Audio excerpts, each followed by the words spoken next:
So now that our butter is melting, we're going to go ahead and put our garlic in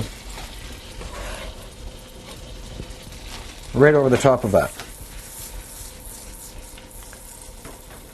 And while we're doing that, we're going to prepare our herbs. We're going to take our thyme and mince it.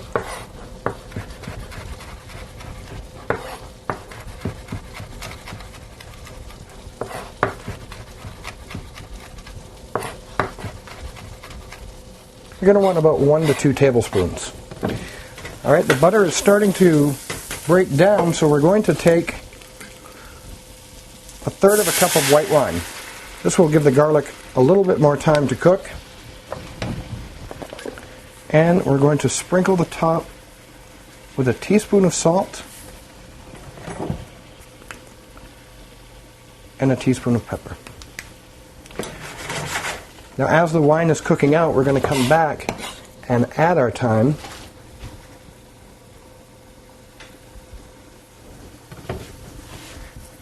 And then we're going to add a tablespoon of oregano. Again, I'm using dried oregano, but if you have regular oregano, that's fine.